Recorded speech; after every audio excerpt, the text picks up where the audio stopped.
ఐఐటీలో ఐఐటీలో BTech చేయాలనేది మీ డ్రీమా? అయితే ఇది ఇండియాలో ఒకే ఒక యూనివర్సిటీ వల్ల సాధ్యం. అదే జేకే లక్ష్మీపతి యూనివర్సిటీ. ఇప్పుడే సంప్రదించండి.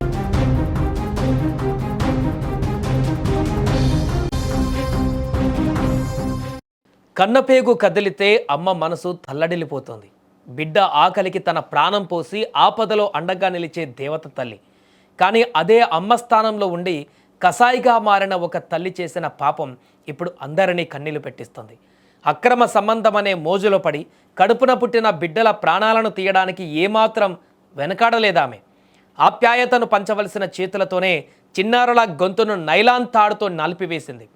కన్నబిడ్డల ఉసురు తీసిన ఆ తల్లికిప్పుడు కోర్టు జీవిత ఖైదు విధించింది.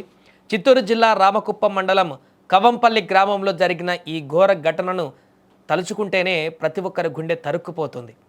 కవంపల్లికి చెందిన వేమారెడ్డి పవిత్ర దంపతులకు 6 ఏళ్ల 3 ఏళ్ల 2 కుమారులు ఉన్నారు. సంసారం సజావుగా సాగుతున్నటువంటి వేళ పవిత్ర జీవితంలోకి ఒక ట్రాక్టర్ డ్రైవర్ వేమన్న ప్రవేశించాడు. వారి మధ్య ఏర్పడిన అక్రమ సంబంధం రోజురోజుకు బలపడింది. ఒకానొక దశలో ఇద్దరు ఊరు విడిచి పారిపోయిన పెద్దలు సర్ది చెప్పి తిరిగి మళ్ళీ వెనక్కి పంపారు. అయినప్పటికీ వారిలో మార్పు రాలేదు. ఆ అక్రమ సంబంధానికి తమ 2 కుమారులు అడ్డుగా ఉన్నారని ఆ కసాయి తల్లి ఆమె ప్రియుడు భావించారు. చిన్నారులను అడ్డు తొలగించుకొని కొత్త జీవితాన్ని మొదలుపెట్టాలని ఆ పాపిష్టి నిర్ణయం తీసుకున్నారు. పవిత్ర తన 2 కొడుకులను అంగన్వాడీ పాఠశాల నుంచి ఇంటికి తీసుకువచ్చి ఆ సమయంలో ఇంట్లో ఎవరూ లేకపోవడంతో తనతో తెచ్చుకున్నటువంటి నైలాన్ తాడును తీసుకుంది. 6 ఏళ్ల పిల్లాడికి ఒకవైపు, 3 ఏళ్ల పిల్లాడికి మరొక వైపు ఆ తాడును బిగించి ఫ్యాన్ వేసింది. అమ్మ అని పిలిచి ఆ చిన్నారుల ఆర్తనాదాలను కూడా ఆమె వినిపించుకోలేదు. ఆ దారుణం తర్వాత మృతదేహాలను మంచం మీద పడుకోబెట్టి ఇంట్లో ఉన్న డబ్బును తీసుకొని ప్రియుడితో కలిసి అక్కడి నుంచి పారిపోయింది. సో పని ముగించుకొని ఇంటికి వచ్చినటువంటి భర్త తన 2 కొడుకుల ప్రాణాలతో లేని విషయాన్ని చూసి కన్నీరు మున్నీరయ్యాడు.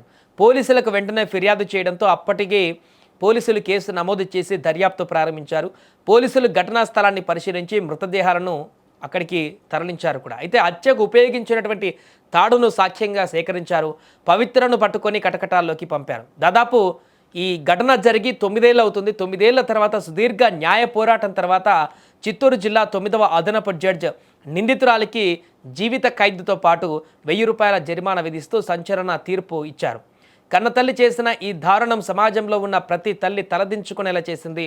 ఇప్పుడు కోర్టు ఇచ్చిన ఈ తీర్పు ద్వారా ఆ చిన్నారుల ఆత్మలకు శాంతి చేకూరుతుందని గ్రామస్తులు భావిస్తున్నారు.